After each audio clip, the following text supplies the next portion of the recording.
एक बार पुनः पुनः बहुत प्रणाम बा। देखी सब अब का स्थिति बाटे कि तनी बहुत जरूरी काम हो गई बा बरा आई जा तनी बड़ा तो तनी हम अपनी बलिया शहर में कोनो एगो हमार डागी बा ओकरा के तनी कुछ मैंने खाए पिए कोनो सामान होता चाहे खत्म हो गई बा कुल डिग्री उडिग्री बड़ा तवन। तो देखिए एगो जगह बा ए जगह से गुजरा तनी जामुनी का लोग बड़ा तवन मैंने कोरोना पॉजिटिव भैला के बाद भी बड़ा तो क्या स्थिति बा कहते बानी सब चलो जागरूक ना हमनी के कल जाई तो के तरह कुल काम चले जागरूक सरकार क्या करी हमनी खातिर। तो अब बहुत जरूरी बा कि हमनी के बड़ा तो तनी जागरूक बनल जाओ और समझल जाओ कि के तरह रहे के बा। कुल तो मान लेते कि शहर वर्ग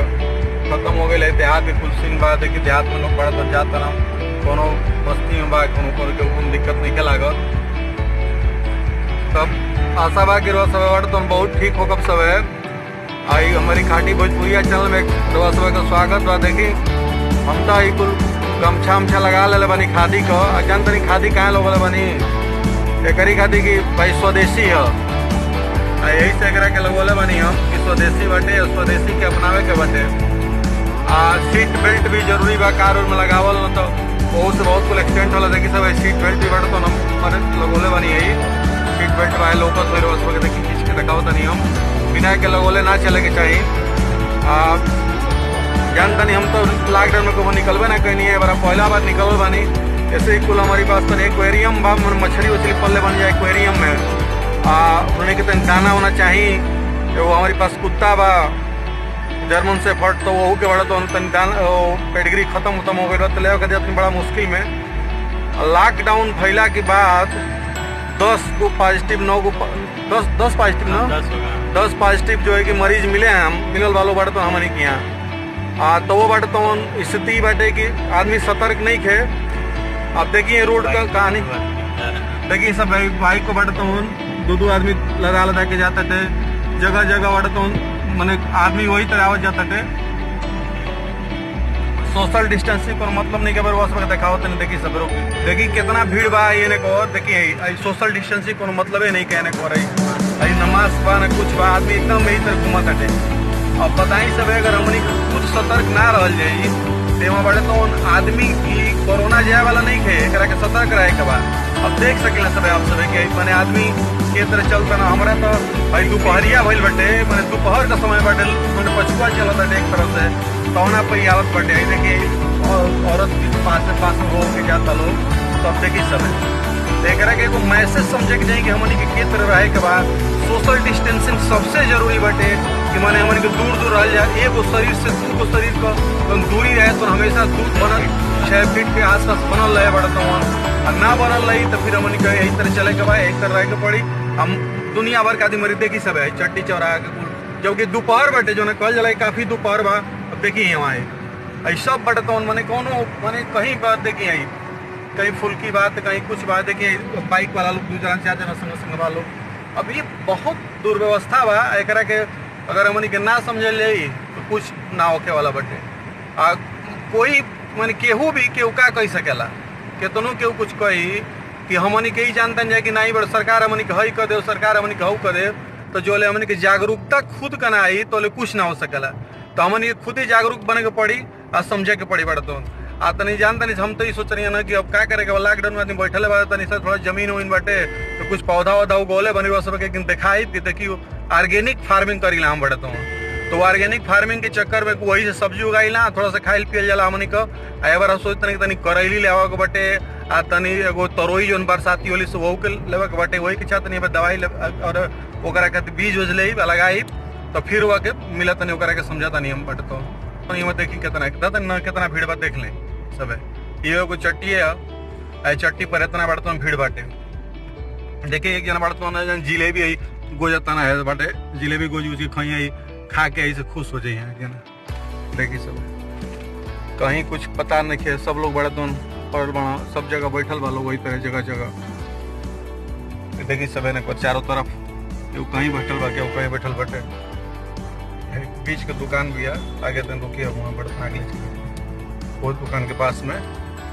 तनी और आगे ना हो मंदिर के पास में बाएं साइड में लगा हुआ है प्रकाश कृषक सेवा केंद्र बा। प्रकाश यो इन्हीं के से ले हम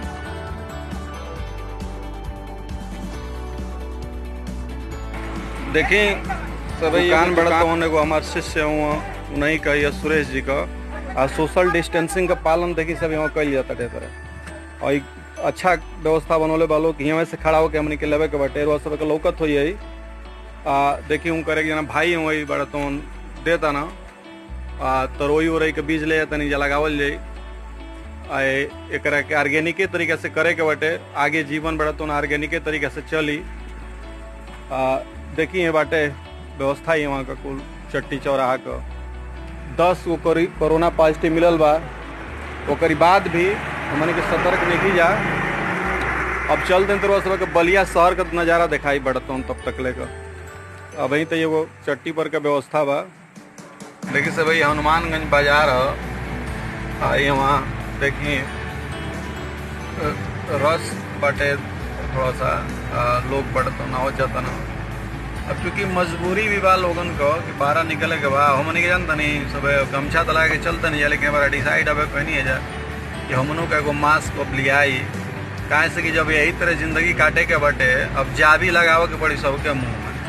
हमन के छोट नहीं रहे कि बछरुन के जाबी लगा दे जाके धूर माटी नाक फोंकी सब न तो बछरुन के पेटवा में कीड़ा पड़ जी बड़तन चाटे उटे लगी सब मटिया तो हमनी के मुँहवा नकिया में अब जाबी लागे लागत है कि हमनों को कहीं मुँहवा नकिया पड़े बड़े तो उनको कीड़ा मत घुस जाओ ये बाटे कुल अब हमनों को वही तरह होके वाला बनी जाए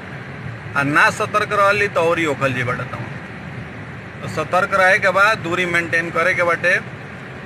आ एगो बात ध्यान रखे के बाद कि मन के हारे हार है मन के जीते जीत मन के एकदम बड़ा तो जीत वाला बना दिली तो जीती जाइल जाई तो एकरा के समझल जाई अब जिए का साधन व्यवस्था बनावल जाई तब ना आदमी काम करी रही। अब देखिए यहाँ का ना ये कोई नंबर वाली गाड़ी बस लोगों तो ये डीएल वाली दिल्ली वाली बुझाती है। देखिए दिल्ली से लोग आइल बड़ा गांव की तरफ चल दले बड़ा अब गाँव में कुछ मिले के बटे लोगन के बुझा गई भाई अब बुझा देखते सब ना DL9 कुल लिखल बा करे तो कुल दिल्ली वाली कुल गाड़ी है सब बड़े तो आदमी आवत अटे सब छोड़ छाड़ के चले के बाद गाँव में घर की तरफ देखिए सब हमनी का बड़े तो हम बलिया शहर में हमनी का एंट्री करता नहीं जा धीरे धीरे आई पीढ़ी काले चौराहा पर बड़ा तो आगे नहीं जा हमनी का मच्छरदानी कुल रंग बिरंगा लागल बड़ी सब लोग अपनी जीविका खातिर बड़ा तो संघर्ष करता नहीं में देखें ई रिक्शा भी चलत अटे आखिर में आदमी भी का करे कितना दिन बड़ा तो बंद रही के तरह चली बड़ा तो ओकर जिंदगी चलावे खातिर कुछ ना कुछ तो कराही के पड़ी सब तो यही से बुझी कि सब थोड़ा सा मजबूरी बटे लेकिन वह बात बटे कि कुल सतर्क रहे के बाद सतर्क रहे के बटे समझे के बटे वही में अपन जीवन चलावे के बटे या फिर को युवा लगाता है कि लिखल कितना आदमी तमनी के बुजुर्ग लोग कहे कि वही जो राम रची राखा का कोई तर्क बड़ा वही शाखा जो हुए वही जो भगवान लिखल है वही देखिए रोडवेज से देखिए सब है बस बड़ा तो उनको ले लेके देखिए बस में आदमी बैठा तटे रोडवेज में देखिए सब है नगरी बस लागल बड़ी से देखिए रोडवेज में बैठा जनरत में मेरठ से गाड़ी है कहाँ से सब गाड़ी आई बड़ी सब देखिए हमने कही ओवर ब्रिज पर चढ़ गई बानी जा तनी बुझाता कि थोड़ा सा मैंने भीड़ कम भी आल मैंने अच्छी बात अच्छा ये वो अच्छा भी संकेत बा कि लोग समझता ना कि बहुत मजबूरी हो गए थे तब निकले वैसे हमने का बहुत मजबूरी में निकल बानी जब जीवन की बात है हम लोग अब चूंकि हमने के जो पालतू जो मछली बाड़ी से जो हमारे डाक बटे करा के सब थोड़ा जीवन होने की चाहिए ये वाले के कुछ बीज उज कुल ले ली तो कुल सही रही यही के चक्कर में बढ़ता जाता नहीं जा हमने कही देखिए एगो सिटी हॉस्पिटल है लेकिन मुँह में जावी बांध के रुकल और देखिए केरा खाता नहीं जाना पड़ता हूँ अब देखिए हमारे मुड़ता नहीं जाए ना शहर में जाए खातिर देखिए गर्मी तावले झोंकले बना के देखिए ऊपर कूलर बांध के जाता था तनिक ना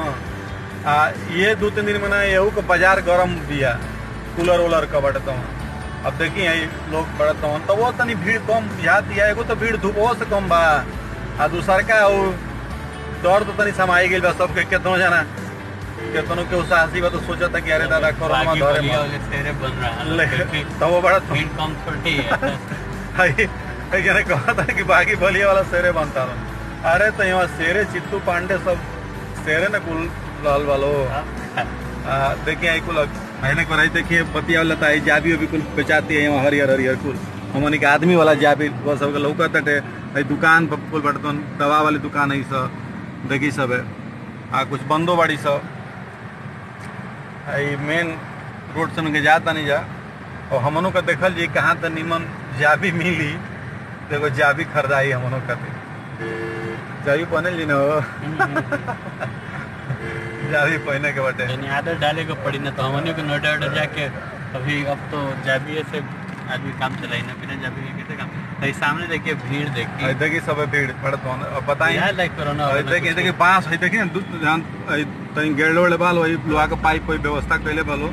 लाइन में आदमी लागत है टेने कवर दवाई लेवे खाती तनी भीड़ बुझाती आई तो रंग बिरंगी जाली का देखिए नजारा हो एकदम देखिए हम चौराहा पर तनी फसल बने जा मनी का देखिए के मैंने मैक्सिमम लोग बिना नाक में मास्क पहन ले बनल गोला लेकिन गोला बनल बटे लेकिन गोला में धूपो न बटे अब गोला में से लोग कूद के भाग जाता ना धूप में कितना खड़ा रही देखें मोटरसाइकिल देखें रास्ते में खड़ा होकर चल गया बोलो अपन के पी करता नहीं है रुकता नहीं है कोनो फर्क नहीं है फंस गए नहीं जाई माँ क्या करे के भाई मैं पूरा यही का नाम बलिया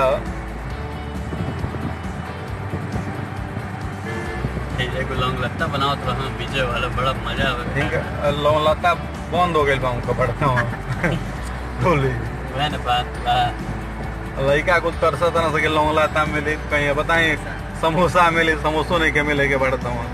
लेकिन वही मैं कहीं ना कहीं गुपचुप बेचातो हो आई दादा इतने को लागल बड़ी सी गाड़ी होती है वो उसी तरह से देखो देखो ट्रक आ गया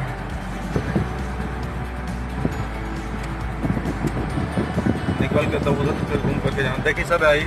ज़्यादा ना एक जो श्रमिक आवत लो स्पेशल ट्रेन से वो लोग ले जाके देखिए सब आई बस बड़ा तो जाता रही सर बस लागल बड़ी सर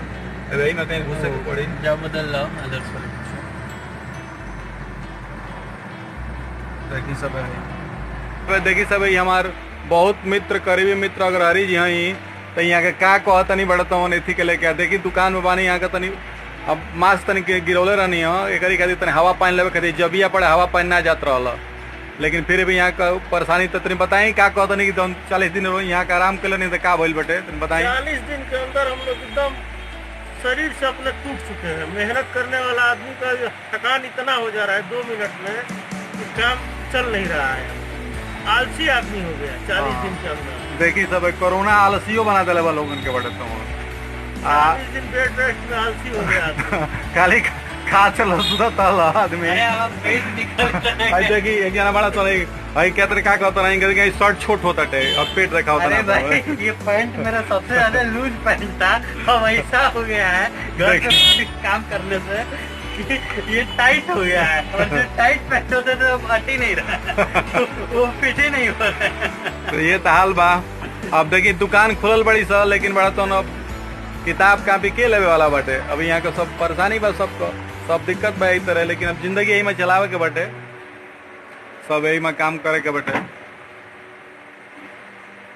रजत जी हुआ तब रजत जी आपको लॉकडाउन से क्या होने हुआ क्या फायदा हुआ क्या नुकसान हुआ थोड़ा बताएंगे कैसा रहा लॉकडाउन आपके लिए बोलिए कुछ भाई लॉकडाउन में कोई फायदा तो नहीं हुआ है सिर्फ नुकसान हुआ है किताब व्यापारी शिक्षा से संबंधित लोग सबसे ज्यादा नुकसान हुआ है और फायदा बस यही पता चला है कि खर्च मिनिमम है और खर्च करने में जो पैसा खत्म हो रहा है वो सिर्फ भौकाल मेंटेन करने में हो रहा है बहुत सही बहुत सीमित है लेकिन बस यही है कि दिखावे के लिए आवश्यकता बहुत सीमित है लेकिन दिखावे के लिए अपना स्टेटस मेंटेन करने में जितनी आवश्यकता है उससे 10 गुना ज्यादा खर्च करो यही तो ये तो कुल कहानी बा हमनी का कुल सबका बड़ा तवन का कल जाए वही तरह जिंदगी काटे के बाद देखिए सब भाई ट्रक पर लद्दाख के बाहर से आवे वाला लोग बड़ा के तरह देखी सब जाता है जाते नहीं सब ना ये ट्रक भरल भी है लोग ये पर चढ़ता ना कहीं से आके उतर ट्रेन कौन आयल भी है वही ट्रेन से बढ़ता उन लोग चढ़ता नहीं बलिया एकदम स्टेशन के बाहर का दृश्य बा एक के 50 से ऊपर है देखिए रोडवेज के बस खुला हो तो जात बड़ी सब पूरा लागल बड़ी से यहाँ से वहाँ तक लोग माने भरत है का दशा हो गई बा देश का समाज का पूरा विश्व परेशान बा ये एगो गजब माने चीज हो गई बा जो ना के देख के मन बहुत आक्रोशित भी होता है कि मानव जीवन के इतना कठिन दौर से गुजरे के पड़ता है।